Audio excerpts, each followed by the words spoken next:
Welcome back. Now, thank you very much, Kirawa, for such a stellar report from during the week. And now Umaru Kirawa joins us now, so we can have a conversation about what he witnessed while he was in Maiduguri.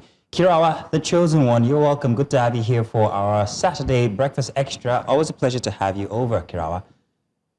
Yes, good to see you and great to be alive. Fantastic. Well, hey, we can only thank God at the end of 2025 that we still are alive.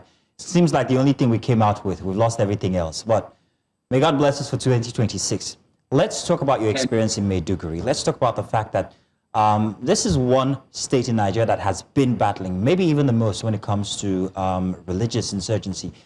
But here we have a bombing inside of a mosque, and I'm wondering exactly what points to it as a suicide bomber as it's being touted. Were there any proof or any investigations carried out to actually lead to that possibility? Well, I would not like to put the cart before the horse since investigation is already ongoing and we await the result of the investigation by the police. But by and large, what the authorities are saying is it's an allegation that it might be a suicide bomber based on what is available on ground. But we patiently await the investigation of the police since they have already launched an investigation. And even based on what eyewitnesses are saying, it's obvious that it might be the suicide bombing because the chief imam of the mosque, who is also present inside the mosque when the explosion happened, attests to the fact that it's a semblance of a suicide bomber that find his way into the mosque and then exploded the device, which caused the lives of many, and many were also injured. Umaru, as we're talking about the explosion, looking at Maiduguri and Borno State, one has to ask about the reaction that have followed so far across worshippers and families and just the people of Maiduguri and Gambaru. What's the reaction like speaking to the people?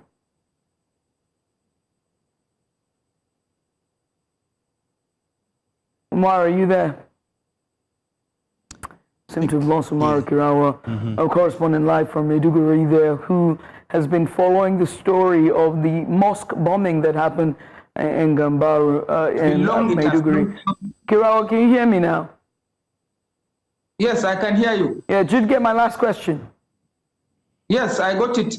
I said the reaction is obvious. It's something new for the people of Maiduguri metropolis because people have started forgetting when last bomb exploded within the capital of Borno State, and as such, it's something new, and people are wondering how comes this is happening again within the metropolis now that peace is getting root, not only within the metropolis, but across different communities in the hinterland of Borno State and, in fact, Lake Chad, because even the governor of the state was not in Maiduguri that day. He spent the day and night with frontline troops in Malamfatori, a community that was recently resettled by the government, and is trying to ensure that civil authority is take place in different communities in different parts of the state, whereby people can go back to farm, and then people do trade, transact businesses across different countries in the Lake Chad. Unfortunately, this is happening. So people got it as a shocker, and people had to go about their normal businesses. I recall I was in the area when the explosion happened, and I was telling my friend that I had this sounds like an explosion, and my friends were laughing at me. They were telling me that it was maybe a tire of a vehicle that exploded. We had nothing to do but to continue with what we are doing then. Then after prayers, then we started hearing that it was a bomb that exploded in a mosque, and Kirawa, to be clear, did this happened during prayers? Because you've just noted that you were having prayers yourself. So did the explosion happen during prayers? Yes, it happened during prayers. In fact, I was in the area and I was about to perform ablution with my friends. Then we had the explosion. It's different mosque. So I told them that it's a bomb explosion, and my friends were laughing at me. They told me that it's maybe a tire of a vehicle that exploded. So Kirawa, we had to... Kirawa, this must mean very different for you. I say that because on a normal day, you would go to a report, maybe in another state. You were not perhaps in that vicinity. But in this case, it happened in your vicinity. It also happened with the habits that you are used to taking, which is ablutions before prayer. So what I'm getting at is, it's a very real fear for you because it could have been your mosque as well. Yes. Am I correct? So how does that work into everybody's psyche here, noting that the resurgence of violence has started to happen again and that it might be suicide bombings? Does this key into any normal frame that we've been seeing in the past couple of years, or is this totally outside the ordinary? Is it a thing that's coming back, and how does it worry the people of Maiduguri? Well, it's quite worrying, but people of Borno State are, I mean, I can say they are the resilient people that I've ever met, and I grew up here and I am part of the state. But the level of resilience of the people is quite exceptional, because when the thing happened, people go about, in fact, some people are heading towards the area to maybe save survivors, or maybe support people that are wounded, and people go about their normal businesses. People are selling and buying at the custom area. And you will see, I was able to capture ambulances carrying survivors and then moving towards the University of Maiduguri Teaching Hospital and the State Specialist Hospital. People go about their normal businesses as if nothing happened there. So it's quite worrying, but it's something that the people of Borno State have taken it in faith. Say most people, if you ask them, they will tell you that it's something that God has predestined. You can't change destiny. God has already destined that this will happen and nothing will change it. And as such, life has to continue, as our people used to say, Hakuna Matata. So that is just the situation for the people of Maiduguri, and survivors are receiving treatment at the various hospitals. Right. Even the vice president was there. Umaru, I wonder if it's resilience or desensitization. Or, when they've just, when a town that has over the years grappled and had to deal with these attacks over the years, in decades, and now to see another just sprung up out of nowhere. I wonder what the update is so far. Do we know the identity of this suicide bomber? Do we know, has any group claimed responsibility for this bombing? And also, what's the update so far in terms of police investigation, and what are you hearing at the grassroots? Well, investigation is still ongoing, like I said earlier, but with regard to people claiming whether they are the one or whether they are not the one, up to now, we've not had any group claiming the attack, but it's obvious. One thing is clear: Borno has been undergoing these years of insurgency, protracted insurgency for years, and Boko Haram and its offshoot group, the ISWAP, has been here for years, and it's obvious. I mean, but investigation of the police will reveal who did what, where, when, and then how it come about. Kirawa, last week you brought us another report, a different report. This time it was a cherry one, where schools were reopening, unity schools. So we're looking at it in terms of things are getting better in Maiduguri, in Borno State. The governor was very, very ecstatic, actually, to be out there opening these schools. But one question we asked was, the security architecture, does it serve these schools well at this time? And here, only just a week after, we have a bomb blast inside of a mosque. Now, it's not the school environment like we used to see from like we were experiencing abductions, but now this is a bomb, and this is killing people in religious centers. So I'm wondering how this fits into everything that's happening in Maiduguri when it comes to security and what the governor is grappling with currently.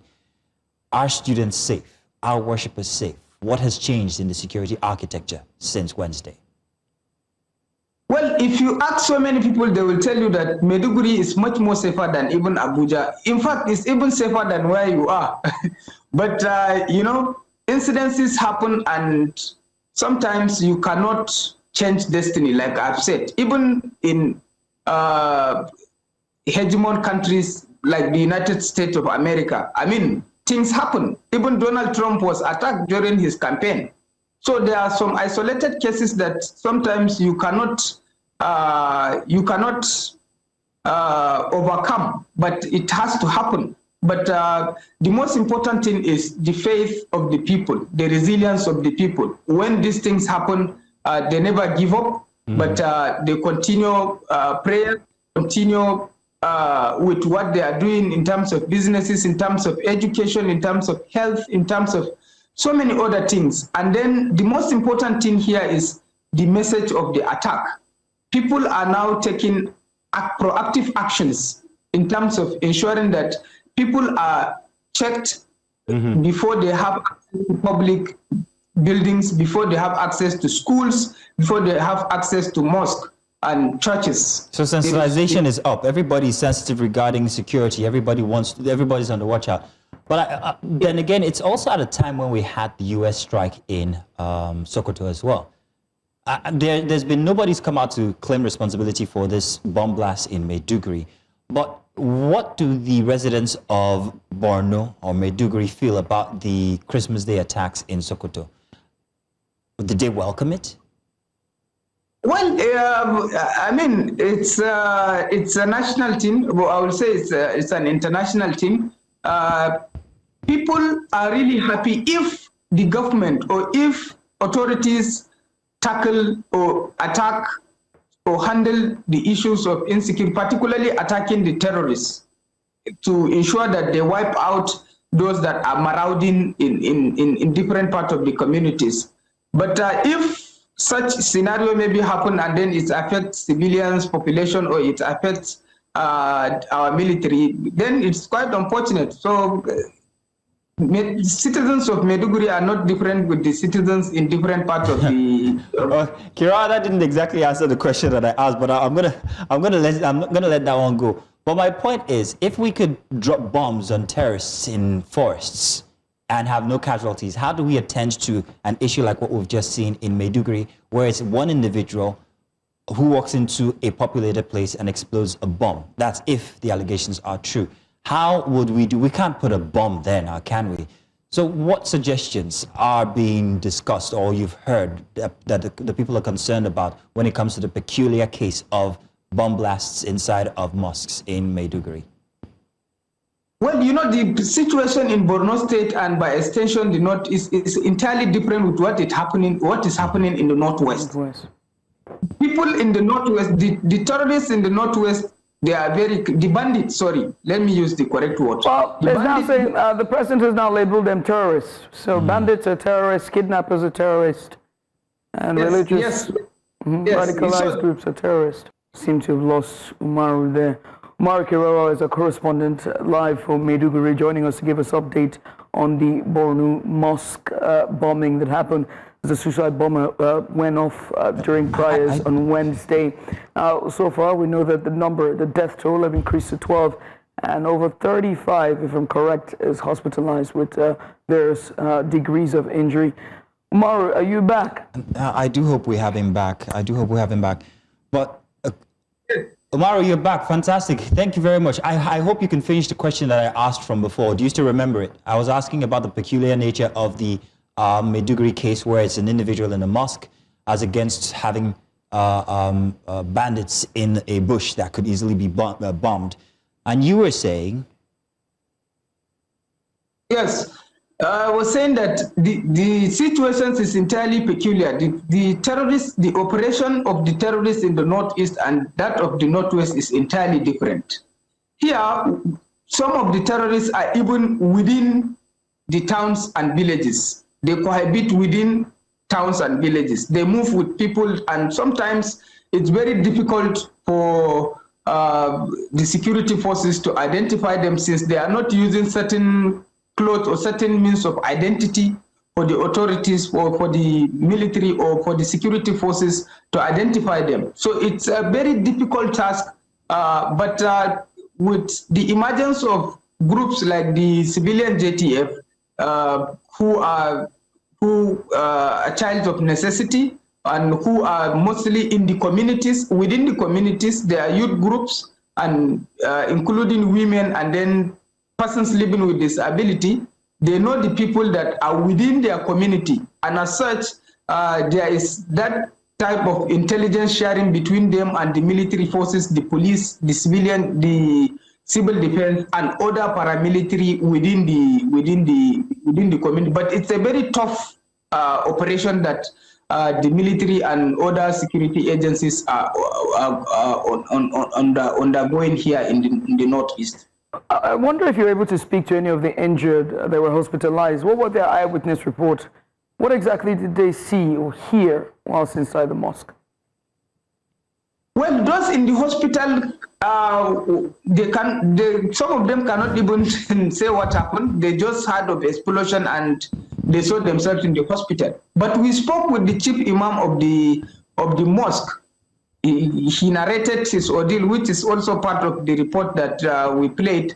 He said he's suspecting that it's a suicide bomber that sneaked into the mosque and then exploded the explosive device. But this is subject to the findings and conclusion of the investigation of the Nigerian police, as investigation has already been launched.